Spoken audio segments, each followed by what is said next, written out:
ब्रह्मांड के अनंत विस्तार में सनक, सनंदन, सनातन और सनत कुमार निरंतर गतिशील थे। वे एक लोक से दूसरे लोक की यात्रा कर रहे थे, जहां नक्षत्रों की हलचल और ग्रहों का घूमना ही उनकी एकमात्र संगति थी। अंत में वे कैलाश की ओर बढ़े। शिव के सम्मुख पहुंचते ही उन्होंने अपने मस्तक झुकाए और मौन रहकर ज्ञान के गंभीर विषयों पर संवाद किया। शिव के आशीर्वाद के साथ उनकी यात्रा का रुख अब वैकुंठ की ओर मुझा। जैसे जैसे वे आगे बढ़े, वातावरण में परिवर्तन आने लगा। चारों ओर एक अलौकिक प्रकाश फैल गया, जहां न तो कोई समय की सीमा थी और न ही किसी प्रकार का कोलाहल। वे वैकुंठ के द्वार की ओर बढ़ रहे थे, अनभिज्ञ कि वहां उनका सामना एक ऐसे अवरोध से होने वाला है जो उनके धैर्य की परीक्षा लेगा। यह शांतिपूर्ण यात्रा अब एक निर्णायक मोड़ पर खड़ी थी। चारों कुमार वैकुंठ की सीमा में प्रवेश करते हैं। पहले द्वार को पार करते ही उन्हें सुगंधित वायु का अनुभव होता है। वे रुकते नहीं, बल्कि लयबद्ध गति से आगे बढ़ते हैं। दूसरे और तीसरे द्वार के बीच वातावरण में दिव्य संगीत की ध्वनि गूंजती है। कुमार अपने चरणों को स्थिर रखते हुए आगे बढ़ते हैं। चौथे द्वार पर पहुंचते ही प्रकाश की तीव्रता बढ़ जाती है। वे अपने नेत्रों को हल्का सा सिकोड़ते हैं, फिर भी अपनी दृष्टि को सामने रखते हैं। पांचवें और छठे द्वार को पार करना मानो किसी गहरी समाधि से बाहर निकलने जैसा है। कुमारों के चेहरे पर विष्णु के दर्शन की उत्कंठा स्पष्ट है। वे एक दूसरे को देखते हैं। उनकी चाल में एक विशेष आध्यात्मिक लय है। वे अब सातवें द्वार की ओर बढ़ रहे हैं। हर कदम के साथ वैकुंठ की दिव्यता और सघन होती जा रही है। उनके भीतर का आनंद अब एक लक्ष्य की ओर केंद्रित है। वे बिना किसी संकोच के सातवें द्वार के निकट पहुंच जाते हैं। यहाँ की शांति पहले के द्वारों से कहीं अधिक गहरी है। वे रुकते हैं और द्वार की ओर हाथ बढ़ाते हैं, विष्णु के दर्शन की प्रतीक्षा में। सातवें द्वार के सामने पहुंचते ही कुमार रुक जाते हैं। वे द्वार के विशाल पट को देखते हैं, जहां की नक्काशी से मंद प्रकाश निकल रहा है। जैसे ही वे द्वार को खोलने के लिए अपना हाथ आगे बढ़ाते हैं, दो गदाधारी आकृतियां तेजी से उनके सामने आ खड़ी होती हैं। वे जय और विजय हैं। उन्होंने अपनी गदाओं को आपस में टकराकर एक तीखी ध्वनि उत्पन्न की, जो वैकुंठ की शांति को चीर गई। जय ने अपना दाहिना हाथ आगे किया और एक कठोर संकेत से उन्हें रुकने का आदेश दिया। विजय ने अपने पैर को मजबूती से जमीन पर जमाया और अपनी भुजाओं को फैलाकर प्रवेश का मार्ग पूरी तरह बंद कर दिया। हवा अचानक स्थिर हो गई। कुमारों के आगे बढ़ने की गति थम गई है। दोनों द्वारपालों के चेहरे पर एक सख्त भाव है, जो अब तक की यात्रा की सहजता को तोड़ रहा है। कुमार अपनी दृष्टि द्वारपालों के हाथों पर टिकाते हैं, जो अभी भी मार्ग रोके हुए हैं। वैकुंठ की दहलीज पर यह पहली बार हुआ है कि किसी ने उनके प्रति असहमति दिखाई है। चारों ओर फैली दिव्य शांति अब एक गहरे तनाव में बदल चुकी है। कुमार अपनी मुद्रा स्थिर रखते हैं और द्वारपाल अपनी गदाओं को और भी मजबूती से थाम लेते हैं। जय ने अपनी गदा को कंधे पर टिकाया और कुमारों के छोटे कद को ऊपर से नीचे तक देखा। उसके चेहरे पर एक व्यंग्यात्मक मुस्कान उभर आई। उसने अपने साथी विजय की ओर देखकर एक ठहाका लगाया, जो वैकुंठ की दीवारों से टकराकर वापस लौटा। विजय ने अपनी भुजाओं को और अधिक चौड़ा किया और कुमारों की ओर झुकते हुए कहा, तुम जैसे नन्हे बालक यहाँ क्या कर रहे हो? यह वैकुंठ है। यहाँ केवल विशिष्ट अतिथियों का प्रवेश है, न कि भटकते हुए बच्चों का। कुमारों ने एक कदम और आगे बढ़ाया, लेकिन जय ने अपनी गदा को जमीन पर जोर से पटक दिया, जिससे धूल का एक हल्का गुबार उठा। उसने कुमारों के बालवत स्वरूप की ओर इशारा करते हुए उसे तुच्छ बताया। विजय ने भी अपनी हंसी नहीं रोकी। उसने कुमारों को वापस जाने का संकेत दिया। कुमारों ने अपनी शांति बनाए रखी, लेकिन उनके चेहरे की गंभीरता बढ़ गई। उन्होंने जय और विजय के अहंकार को स्पष्ट रूप से अनुभव किया। द्वारपालों के उपहास के शब्द हवा में तैर रहे थे, जिसने वैकुंठ की दिव्यता को पूरी तरह ओझल कर दिया। जय ने फिर से अपनी गदा घुमाई और कुमारों को संबोधित करते हुए कहा कि वे यहाँ केवल समय नष्ट करने आए हैं। कुमारों की विनम्र प्रार्थना को द्वारपालों ने पूरी तरह ठुकरा दिया। संघर्ष अब केवल मार्ग के अवरोध का नहीं, बल्कि ज्ञान बनाम अहंकार का हो चुका है। कुमारों के स्थिर नेत्र द्वारपालों के गर्व को भेद रहे हैं, जबकि जय और विजय अपनी शक्ति के नशे में चूर होकर उन्हें वापस धकेलने की मुद्रा में है। सनत कुमार ने एक बार फिर अपना हाथ उठाया और शांत वाणी में कहा, यह अहंकार तुम्हारे मार्ग को धुंधला कर रहा है, कृपया द्वार खोल दो। उनके स्वर में कोई क्रोध नहीं था, केवल एक चेतावनी थी। लेकिन जय ने उनकी बात को काटते हुए अपनी गदा को हवा में घुमाया और एक तीखी हुंकार भरी। विजय ने कुमारों के ठीक सामने आकर अपने पैर जोर से पटके, जिससे वैकुंठ का स्वर्णमयी फर्श थरथरा उठा। जय की आंखों में अब और अधिक तिरस्कार था। उसने कुमारों के करीब आकर अपनी भुजाओं को और तान लिया, जैसे वह उन्हें कुचलने के लिए तैयार हो। कुमारों ने एक कदम पीछे नहीं हटाया। उन्होंने अपनी दृष्टि द्वारपालों के चेहरे पर टिका दी, जहां अब केवल गर्व और सत्ता का नशा स्पष्ट दिख रहा था। वैकुंठ का वातावरण भारी होने लगा है। हवा में एक अजीब सा खिंचाव है, जैसे कोई अदृश्य ऊर्जा आपस में टकरा रही हो। विजय ने अपनी गदा को कसकर पकड़ा और कुमारों को वापस जाने का एक और तीखा संकेत दिया। कुमारों ने अंतिम बार अपना मस्तक ऊपर उठाया। उनकी शांति अब एक अटूट संकल्प में बदल चुकी थी। जय और विजय ने एक साथ ठहाका लगाया, जो वैकुंठ की गलियों में गूंज उठा। अहंकार ने अब द्वारपालों की चेतना को पूरी तरह ढक लिया है। वे अपनी स्थिति से अनजान कुमारों के प्रति और अधिक आक्रामक हो उठे हैं। सामने का द्वार अब केवल एक पत्थर की बाधा नहीं, बल्कि एक भारी युद्ध का केंद्र बिंदु बन गया है। कुमारों के चेहरे पर अब शांति के स्थान पर एक गंभीर और स्थिर भाव है, जो आने वाले भारी परिवर्तन का संकेत दे रहा है। सनत कुमार के मुख से एक तीखी गूंज निकली। उन्होंने अपना दाहिना हाथ आगे बढ़ाया और तर्जनी उंगली जय और विजय की ओर तान दी। उनके नेत्रों में जलती हुई अग्नि सी चमक थी।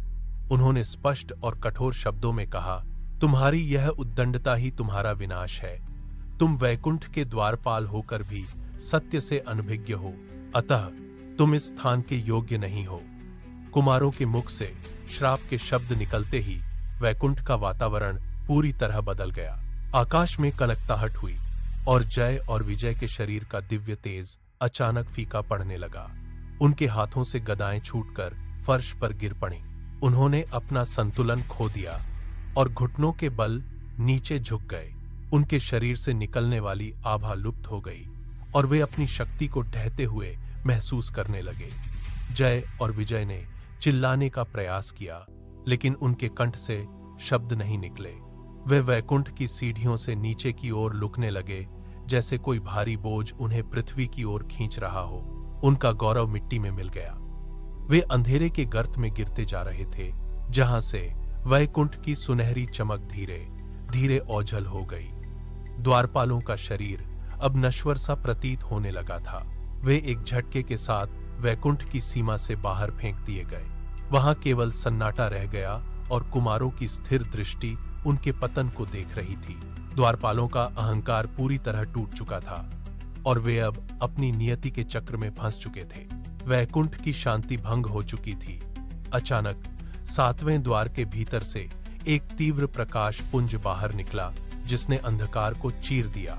द्वार धीरे धीरे खुले और भगवान विष्णु वहां प्रकट हुए। उनके चरणों के स्पर्श से वैकुंठ का फर्श फिर से चमक उठा। जय और विजय, जो अभी तक अपनी धूल भरी अवस्था में थे, विष्णु को देखते ही ठिठक गए। उनके हाथ कांपने लगे। उन्होंने अपने चेहरे से धूल झाड़ने की कोशिश की, लेकिन उनके हाथ वहीं जा हो गए। वह विष्णु की शांत और गंभीर दृष्टि को सहन नहीं कर सके। जय का सिर झुक गया और विजय ने अपनी नजरें नीचे कर ली। उनका अहंकार, जो अभी तक एक दुर्ग की तरह था, अब कांच की तरह बिखर चुका था। वे दोनों एक साथ विष्णु के चरणों में गिर पड़े। उन्होंने अपने माथे को वैकुंठ की सीढ़ियों पर टिका दिया। उनके शरीर में एक अजीब सी थरथराहट थी। वे केवल रो रहे थे, लेकिन उनके कंठ से शब्द नहीं फूट रहे थे। उन्होंने अपने हाथ जोहर विष्णु के चरणों को स्पर्श किया। यह स्पर्श उनके अपराधबोध का प्रमाण था। विष्णु ने एक बार भी उन्हें नहीं टोका। वे बस वहां खड़े रहे। उनकी उपस्थिति ने पूरे वातावरण को स्थिर कर दिया था। जय और विजय ने बार बार अपना मस्तक फर्श पर पटक कर क्षमा की याचना की। उनकी पूरी देह अब पश्चाताप की अग्नि में जल रही थी। वे उस दिव्य आधार को वापस पाने के लिए तत्पर रहे थे जिसे उन्होंने अपने गर्व के कारण खो दिया था। विष्णु ने अपना हाथ उठाया और जय और विजय को उठने का संकेत दिया। उनके स्वर में वैकुंठ की गंभीरता समाहित थी। उन्होंने कहा, मुनि कुमारों का शाप अटल है, इसे बदला नहीं जा सकता। अब तुम्हारे पास 2 मार्ग शेष हैं। या तो तुम 7 जन्मों तक मेरे भक्त बनकर पृथ्वी पर रहो या फिर 3 जन्मों तक मेरे शत्रु बनकर जियो। विष्णु के शब्द हवा में ठहर गए। जय ने विजय की ओर देखा। उनकी आंखों में एक क्षण के लिए द्वंद्व की लहर दौड़ी। 7 जन्मों की प्रतीक्षा बहुत लंबी थी। उन्होंने एक दूसरे का हाथ मजबूती से पकड़ा और विष्णु की ओर मुझे। जय ने स्थिर स्वर में उत्तर दिया, प्रभु, हम आपके बिना एक क्षण भी नहीं रह सकते। 7 जन्मों की दूरी हमारे लिए असहनीय है। हम 3 जन्मों का कठिन मार्ग चुनते हैं। हमें शत्रु के रूप में जन्म लेने दें ताकि हम हर क्षण आपके प्रतिशोध और आपके दर्शन में खोए रहें। विजय ने भी सिर हिलाकर सहमति जताई। उन्होंने प्रार्थना की, प्रभु, हमारा वध केवल आपके ही हाथों हो। विष्णु ने अपनी स्वीकृति में सिर झुकाया। तथास्तु का शब्द गूंजा और वैकुंठ की चमक एक पल के लिए तीक्ष्ण हो गई। जय और विजय ने अपना अंतिम नमन किया और वे धीरे धीरे वैकुंठ की सीमा से बाहर की ओर बढ़ने लगे। उनकी देह में अब एक नई नियति का भार था। पृथ्वी का अंधकार उन्हें अपनी ओर खींच रहा था, लेकिन उनके मन में विष्णु के सान्निध्य की एकमात्र आशा शेष थी। वे अब अपने 3 जन्मों के चक्र की ओर बढ़ चले थे। समय का चक्र घूमा। सतयुग में हिरण्याक्ष ने पृथ्वी को समुद्र में डुबोया। विष्णु ने वराह रूप धारण किया। पानी की लहरें फटी। उन्होंने अपने तीखे प्रहारों से असुर का अंत किया। रक्त की धाराएं समुद्र में विलीन हो गईं। त्रेता युग आया। लंका का आकाश अग्नि से भर उठा। राम के धनुष से निकला बाण रावण के मस्तक को भेदता हुआ निकल गया। वह भूमि पर गिरा। उसकी सांसें थम गईं और उसके भीतर से एक ज्योति विष्णु के चरणों में जा समाई। द्वापर का कुरुक्षेत्र गवाह बना। शिशुपाल ने सभा के बीच विष्णु को ललकारा। सुदर्शन चक्र हवा में घूमा और पलक झपकते ही शिशुपाल का शीश धड़ से अलग हो गया। यह केवल युद्ध नहीं था, यह मुक्ति का मार्ग था। हर बार असुरों की देह का पतन हुआ और हर बार वे विष्णु के हाथों से ही मुक्त हुए। जमीन पर गिरते हुए असुरों के चेहरे से नफरत का भाव मिटकर शांति में बदल गया। उन्होंने अपना अंतिम श्वास विष्णु के चरणों के पास त्यागा। संघर्ष की यह गति तीव्र थी, प्रहार सटीक थे और परिणाम अटल। तीनों युगों में विष्णु ने बार बार अवतार लेकर अपने द्वारपालों को उस शाप से मुक्त किया। मिट्टी और रक्त के बीच यह आत्मा की शुद्धि का एक कठोर सिलसिला था। हर बार का वध उनके वैकुंठ लौटने का एक और चरण सिद्ध हुआ। अंतिम प्रहार के साथ ही द्वापर का शोर थम गया। युद्ध भूमि की धूल नीचे बैठी और चारों ओर सन्नाटा पसर गया। जय और विजय ने अपनी देह छोड़ी। एक दिव्य प्रकाश उनके भीतर से निकला और ऊपर की ओर उठने लगा। उन्होंने पृथ्वी के बंधनों को पीछे छोड़ दिया। वे वैकुंठ के 7वें द्वार की ओर फिर से बढ़े। अब वहां कोई अहंकार नहीं था, कोई अवरोध नहीं था। उन्होंने एक दूसरे की ओर देखा। उनके चेहरे पर वही पुरानी सेवा की भावना वापस लौट आई थी। वे द्वार के सामने झुक गए और अपने मस्तक को चौखट पर टिका दिया। द्वार अपने आप खुल गए। भगवान विष्णु अपने आसन पर विराजमान थे। वे मुस्कुराए और उन्होंने अपना हाथ आगे बढ़ाया। जय और विजय ने भीतर प्रवेश किया और चरणों में नतमस्तक हो गए। मुनि कुमारों का वह शाप अब एक वरदान में बदल चुका था। 3 जन्मों की उस कठिन यात्रा ने उनके अंतर्मन को पूरी तरह शुद्ध कर दिया था। वे अब केवल द्वारपाल नहीं थे, वे उस दिव्य न्याय के साक्षी थे जिसने आत्मा को अहंकार की बेड़ियों से मुक्त किया था। वैकुंठ का वातावरण फिर से शांत और दिव्य हो गया। उन्होंने अपना स्थान संभाला। वे फिर से वहां खड़े हो गए, प्रहरी के रूप में, लेकिन अब उनके भीतर का द्वंद्व समाप्त हो चुका था। समय का यह चक्र पूर्ण हुआ। उन्होंने समझ लिया था कि सत्य का मार्ग संघर्ष से होकर ही गुजरता है। वे सदा के लिए अपने स्वामी के सान्निध्य में स्थिर हो गए। वैकुंठ की शांति में केवल उनके प्रति समर्पण की गूंज शेष रह गई।